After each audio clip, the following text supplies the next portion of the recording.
يا أم بتلبس النقاب وراها فين؟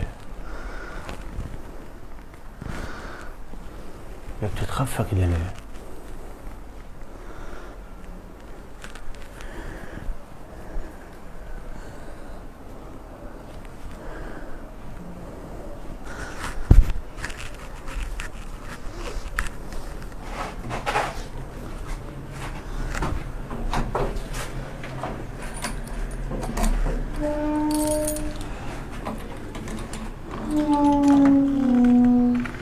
هي بتسحب كده ليه؟ لازم أشوف في إيه بالظبط.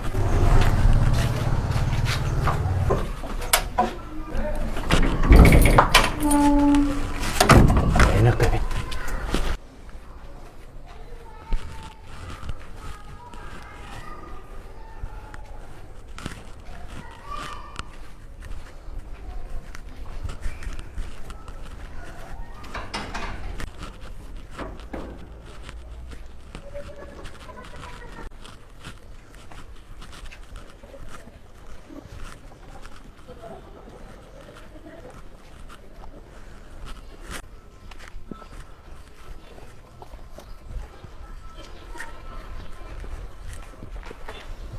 ما كل ده لف، ده الجو حر النار وانا برضو وراك يا عم.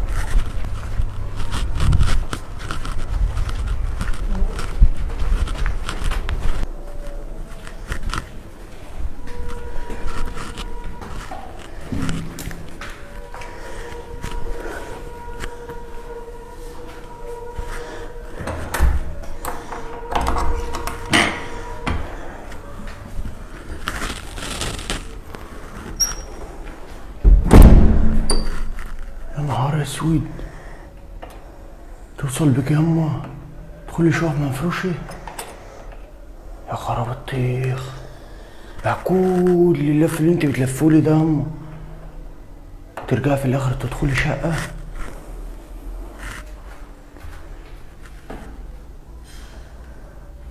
نهار اسود، ده في صوت رجاله جوه، لازم اتصرف.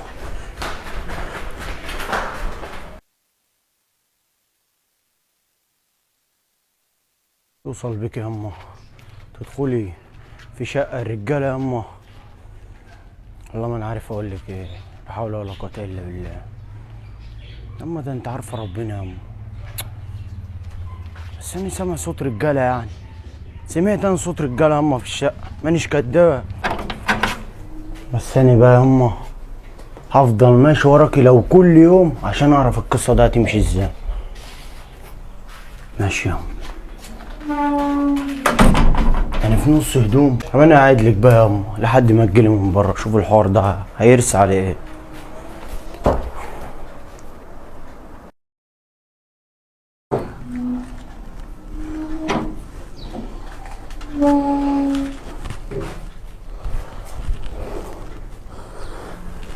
ايه ياما كنت فين؟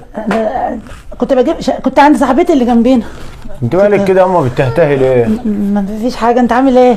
لا انا بخير والله، انا كله تمام.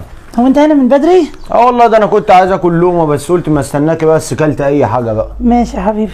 طب انا هقوم بقى اوضب لك لقمه عدله تاكلها بدل اللي انت كلتها. لا لا ياما ما تتعبش نفسي. لا لا يا حبيبي، ازاي تعب نفسي العز منك؟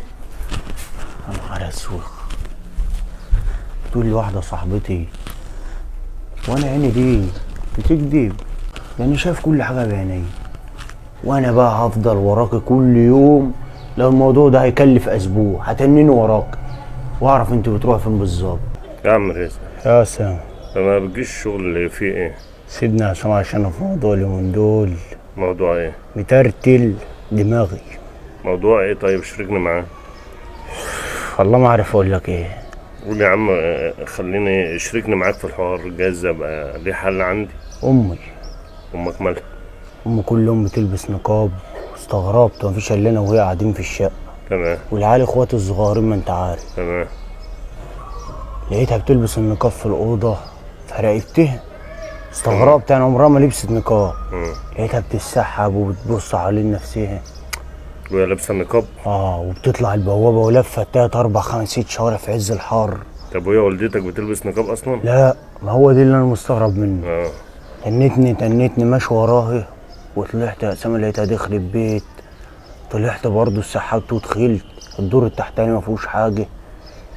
طلعت معاها على قلب السلم لقيتها برضه بتتلفت وداخله شقه اقسام. شقة؟ اه والله طب ما جايز تكون بتعمل حاجة.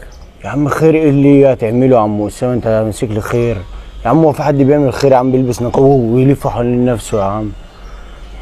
ممكن يكون في اي حاجة، ما انا مش هنظن الوحش يعني. انت عارف والكارثه يا اسامه ان انا اصلا اول ما قربت على باب الشقه سمعت صوت رجاله يا اسامه. رجالة جوه الشقة؟ ما تظنش بالسيء برضه. دي كانت مصيبه يا اسامه بقول لك. يكون في حاجة. عمرها ما لبست نقاب. ما هي المشكلة انها لابسة نقاب، يعني ممكن تكون بتعمل غلط بس مش اكيد خير. مش عارف والله يا اسامه، مش عارف اعمل ايه. والله ما انت عارف اعمل ايه. فجايز امك تكون بتعمل حاجة يا عم رزق. تعمل ايه يا عم اسامه؟ انت بتتكلم ازاي يا عم؟ بتعمل حاجة خير يا عم. يا عم خير ايه يا عم؟ ما في حد بتكونش بيعمل بالسوء خير بيقعد يلف حوالين نفسه؟ الله اعلم بالناس يا عم. ما جايز تكون بتعمل خير يا عم. خير يا عم اسامه. والنبي اسكت يا عم، بقول لك ام عمرها ما لبست نقاب ولا عمرها لفت كده ولا كده. على العموم يا عم اسامه انا هروح انام ولو في جديد هعرفك. ماشي، ما انا برضو مش عايزك ايه يعني تشيل الناس ذنب. ممكن تكون ما بتعملش حاجه، ممكن تكون بتعمل خير، ما حدش عارف. ما تظلمش حد وانزل له شوف خير. شغلك وحالك كده.